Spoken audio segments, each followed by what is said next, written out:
loss of biodiversity, degradation of seas and oceans, climate change, pollution, invasive species, emerging diseases. Everyone is talking about these issues, but what do they really mean?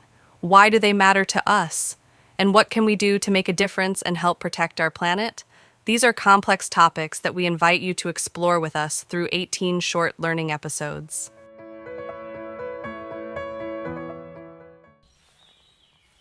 As we have seen in previous episodes, our consumption of natural resources is far exceeding the Earth's capacity. Our way of life is not sustainable, and we must learn to reduce our impact and, if possible, repair what can be repaired. So what can we do? First of all, we can consume in a more sustainable and responsible way. Price is not everything, so let's pay attention to where products come from. Let's buy locally made products that have a long lifespan and can be recycled.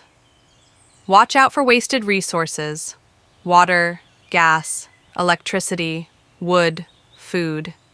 Nearly a quarter of the world's food is thrown away, while 800 million people around the world go hungry. Another way to take action is to help each other.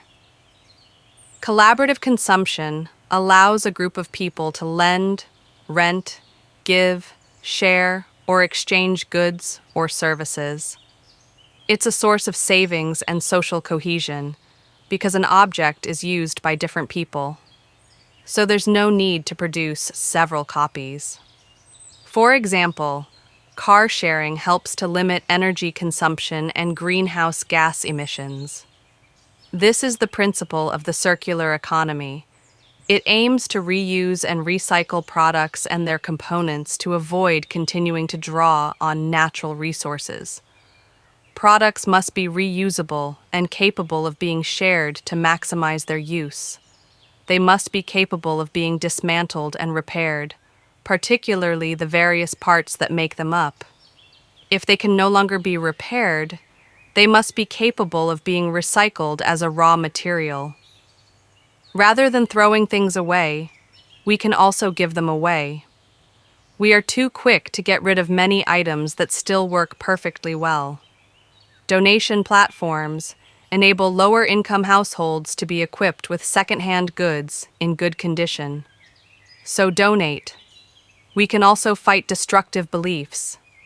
Owners of domesticated wild animals, precious wooden furniture, ivory objects, and consumers of traditional medicines derived from endangered animals are sometimes unaware of the threat they pose to the environment. We need to explain, educate, and raise awareness of these issues in order to change behavior. There are more and more urbanized, concreted areas, but between these artificial spaces, biodiversity is maintained. In the green spaces created to preserve a little nature. Visit the parks and gardens in your town. Discover the fauna and flora that live there, and think about what you can do, alone or in a group, to improve these ecosystems. Regular cleanup campaigns, a program to replant local trees, the installation of wood piles, to provide shelter for small rodents, a day to combat invasive plants. There are plenty of options for preserving biodiversity, even in the city. If you have a garden, plant different plants to increase the availability of food throughout the year for birds. Avoid herbicides and pesticides, and clean up by hand. Create insect hotels, a wooden log with a hole in it, a bundle of branches, a pile of straw, all places where insects can settle right in.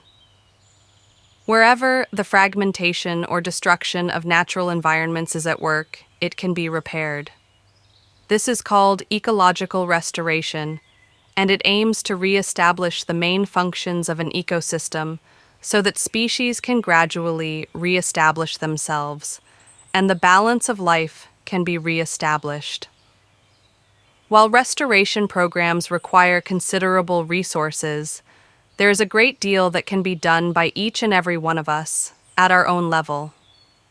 For example, you can take part in reforestation programs using local trees to combat erosion, recreate the forest or mangrove swamp, and restore the habitat of species that are normally present. Organize a day, or several days, to clean up the environment around your home, particularly the banks of rivers or the coastline. A good idea? Restore the connectivity of natural environments. In South Africa, for example, tunnels were created to help leopard toads cross the road without being killed.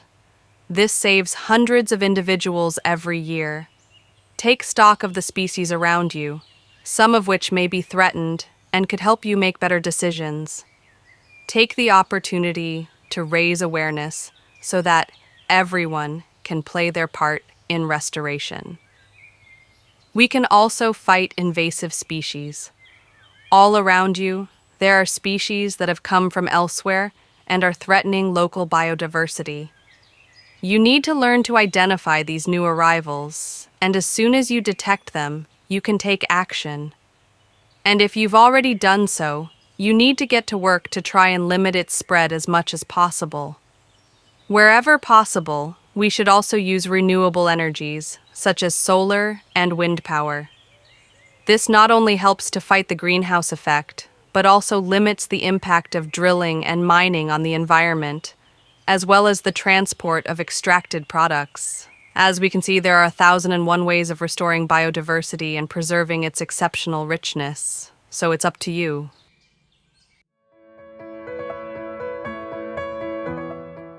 We've reached the end of this episode. Thank you for listening attentively. Visit www.youth-conservation.org to learn more and explore all our resources dedicated to the environment and its protection. See you soon for the next episode.